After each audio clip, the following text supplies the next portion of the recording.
Hello everyone.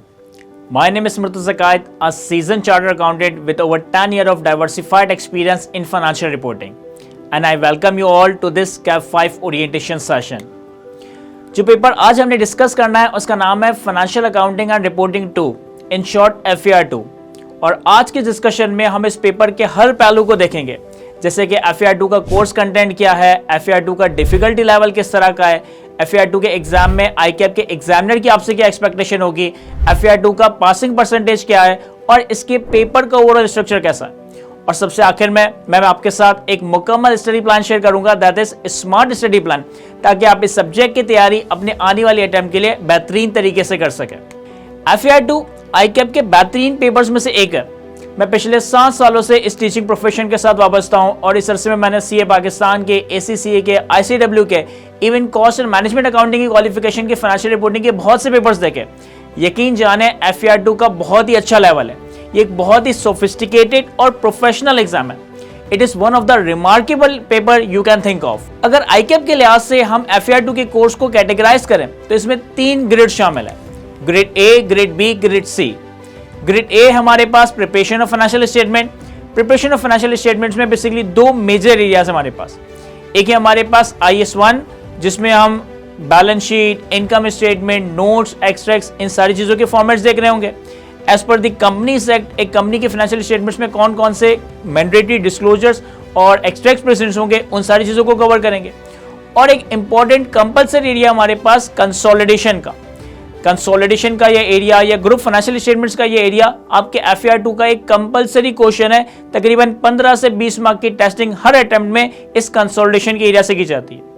अच्छा, consolidation अपने आप में एक बहुत ही लैंदी, एक बहुत ही डिटेल टॉपिक है। FAR2 लेवल पे हम इस कंसोलिडेशन का लगभग 25 to 30% पोर्शन कवर करेंगे, जिसे हम बेसिक कंसोलिडेशन कह सकते हैं। और इंशाल्लाह जब आप CA फाइनल में C5 1 लेवल पे पहुंच जाएंगे तो आप advance financial accounting and reporting में कंसोलिडेशन का advance portion remaining 70 to 80% area cover कर रहे होंगे। यानी कि फाइनेंशियल रिपोर्टिंग की दुनिया में जो ओवरऑल कंसोलिडेशन के सारे कॉन्सेप्ट हैं उनको हम बेसिक और एडवांस में बाइफरकेट कर सकते हैं। बेसिक कंसोलिडेशन जो कि अप्रोक्सीमेटली 25 to 30% है, ये FAR2 लेवल पे कवर होगी। और जो एडवांस कंसोलिडेशन है जो कि तकरीबन 60 to 70% है, ये हम CA फाइनल के C5 1 लेवल पे कवर कर रहे होंगे। इसके बाद हमारे पास ग्रेड B और ग्रेड C में number of multiple accounting standards हैं। एक बहुत ही अहम अकाउंटिंग स्टैंडर्ड हम देखेंगे जिसका नाम है IFRS 9, that is financial instrument. Financial instrument का स्टैंडर्ड एक समंदर है, या यूं कह ले कि बहुत ही गहरा समंदर है। IFRS 9 का ये स्टैंडर्ड इतना लेंदी, इतना कॉम्प्रिहेंसिव है कि जो आपकी IFRS की ओरिजिनल रेड बुक्स हैं उन किताबों में IFRS 9 का ये स्टैंडर्ड 750 से ज्यादा पेजेस के ऊपर कवर किया गया है। और ये फाइनेंशियल इंस्ट्रूमेंट का टॉपिक फाइनेंशियल रिपोर्टिंग की फील्ड में सबसे ज्यादा मुश्किल, सबसे ज्यादा चैलेंजिंग समझा जाता है। लेकिन फॉर्चुनेटली FAR2 लेवल पे फाइनेंशियल इंस्ट्रूमेंट के स्टैंडर्ड का सिर्फ इंट्रोडक्शन हमने कवर करना है।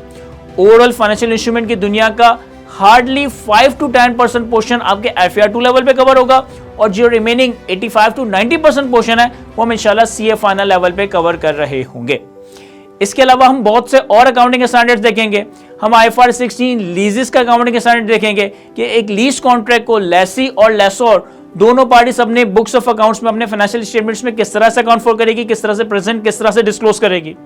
इसी तरीके से एक IAS 38 इंटेंजिबल एसेट्स का स्टैंडर्ड देखा जाएगा।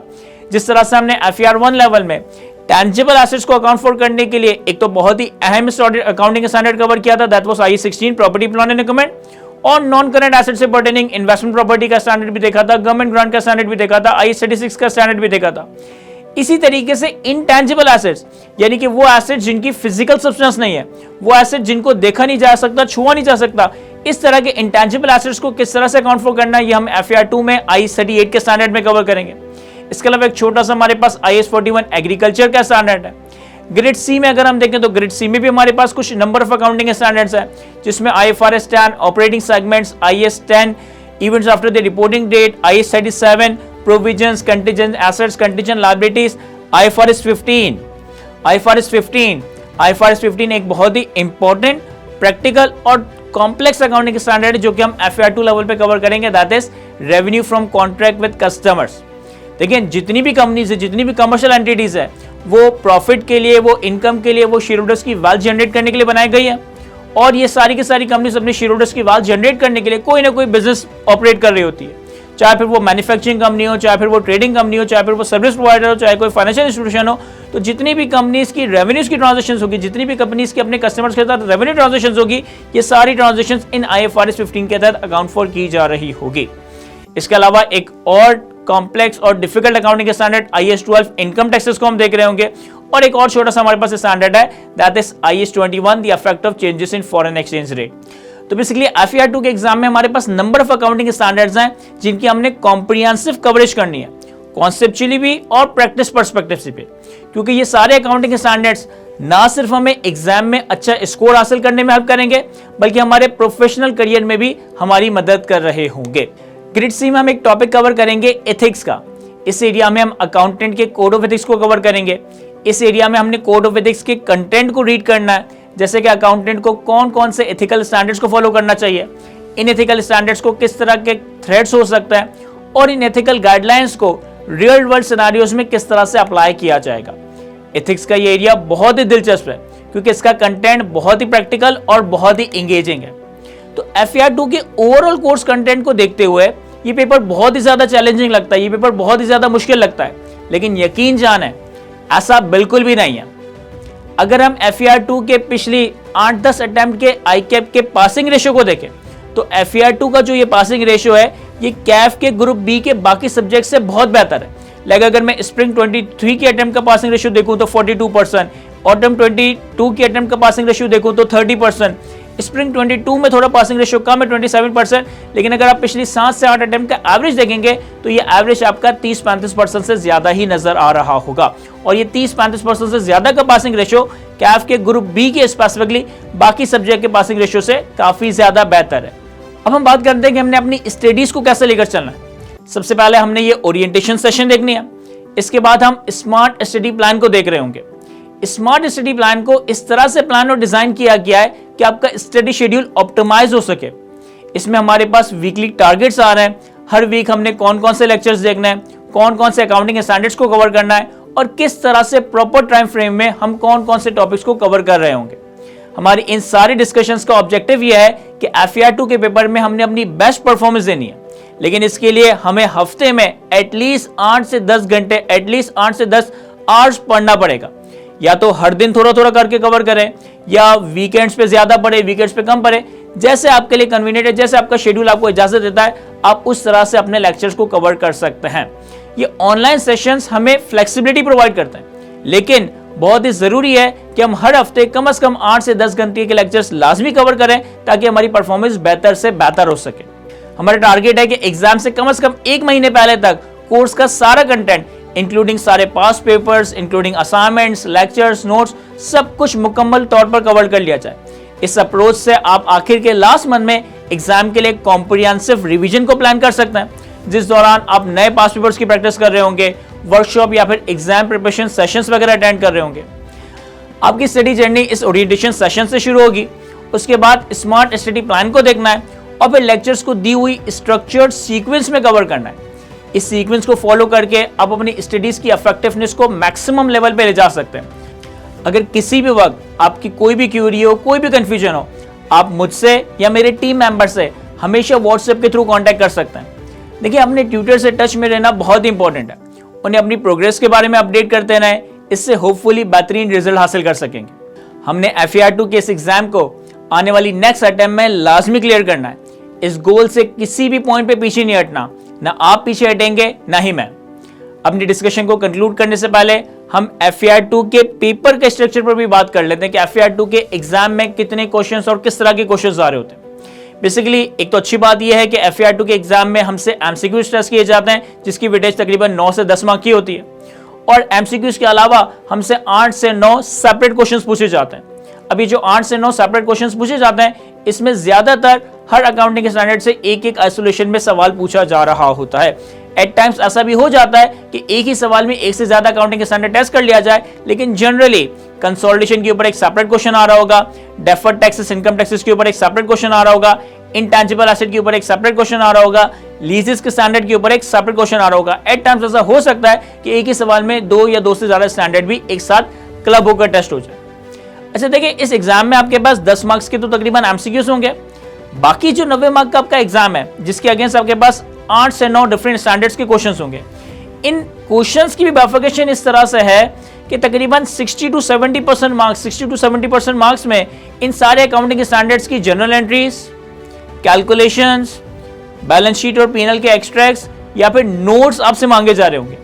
और तकरीबन 20 से 25 या यूं कह लें 25 से 30 मार्क का एरिया ऐसा भी हो सकता है जिसमें आपसे अकाउंटिंग इंप्लीकेशंस, जिसमें आपसे अकाउंटिंग ट्रीटमेंट को डिस्कस करने के लिए, एक्सप्लेन करने के लिए क्या कहूं। तो पिछली 3-4 अटेम्प्ट से आपके आईकेएप के एग्जामिनर का पैटर्न ये रहा है कि तकरीबन 60 to 70% सवालों में आपसे जनरल एंट्री पूछी जाएगी, आपसे डिस्क्लोजर्स पूछे जाएंगे, आपसे एक्सट्रैक्ट्स पूछे जाएंगे। लेकिन 25 से 30% पोर्शन या 25 से 30% मार्क इस तरह से टेस्ट किया जाएगा जिसमें आपको कोई जनरल एंट्री, कोई डिस्क्लोजर, कोई एक्सट्रैक्ट्स नहीं बनाना होगा, बल्कि आपने अकाउंटिंग स्टैंडर्ड्स के रिक्वायरमेंट्स को या अकाउंटिंग इंप्लीकेशंस, अकाउंटिंग ट्रीटमेंट को एक्सप्लेन करना होगा, डिस्कस करना होगा। अगर हम FER2 के पास्ट पेपर एनालिसिस को देखें तो चूंकि हमारे पास लिमिटेड नंबर ऑफ टॉपिक्स हैं, तो अगर मैं पिछली 8 से 10 अटेम्प्ट या 10 से 12 अटेम्प्ट के पास्ट पेपर के एनालिसिस को कवर करूं तो मोर और लेस हर टॉपिक हर अटेम्प्ट में ही या एट मैक्सिमम एक अटेम्प्ट छोड़कर दूसरी अटेम्प्ट में टेस्ट किया जा रहा होता है। फॉर एग्जाम्पल अगर हम ग्रेड ए में देखें तो ग्रेड ए में कंसोलिडेशन का टॉपिक तो एक कंपल्सरी क्वेश्चन है। हर अटेम्प्ट में 18, 19, 20 मार्क ये लाजमी सवाल आपसे टेस्ट हो रहा होगा। इसका मतलब है कि कंसोलिडेशन के टॉपिक को तो छोड़ने का सवाल ही क्रिएट नहीं होता। इसके अलावा जो हमारे पास दूसरा टॉपिक है that is IS1 preparation of financial statements and companies act. अब इस एरिया से भी पिछली 5-6 अटेम्प्ट से तो रेगुलर सवाल पूछा जा रहा है, कभी 6 मार्क्स का, कभी 7 मार्क का, कभी 8 मार्क का और एक दफा भी 20 मार्क का भी पूछा गया। तो ये एरिया हमारे पास ग्रेड है। ग्रेड बी में हमारे पास कुछ 3-4 अकाउंटिंग के स्टैंडर्ड्स हैं। अगर पिछली 8-10 अटेम्प्ट के एनालिसिस को देखें तो हर अटेम्प्ट में तकरीबन सारे ही स्टैंडर्ड, और अगर कोई स्टैंडर्ड नहीं भी पूछा गया तो वो ऑल्टरनेट अटेम्प्ट में पूछा ही गया है। ग्रेड सी में अगर आए तो हमारे पास अगेन नंबर ऑफ अकाउंटिंग के स्टैंडर्ड्स हैं। IS21 के स्टैंडर्ड को अपेरेंटली ऐसा नजर आ रहा है कि पिछले 7-8 अटेम्प्ट से पूछा नहीं गया, लेकिन IS21 का स्टैंडर्ड सेपरेटली टेस्ट नहीं होता। जनरली वो IFRS 9 या किसी और स्टैंडर्ड के साथ मिला जुला कर टेस्ट हो रहा होता है। MCQs को अगर हम देखें तो हर अटेम्प्ट में तकरीबन पिछले 5-6 अटेम्प्ट में हमसे 8 से 9 मार्क, 9 से 10 मार्क के MCQs टेस्ट किए गए। इस पास्ट पेपर एनालिसिस में आपको एक चीज देखने को नजर आ रही होगी, FER1 के टॉपिक्स, यानी पिछली कुछ अटेम्प्ट में FER1 के टॉपिक्स की भी टेस्टिंग की गई है।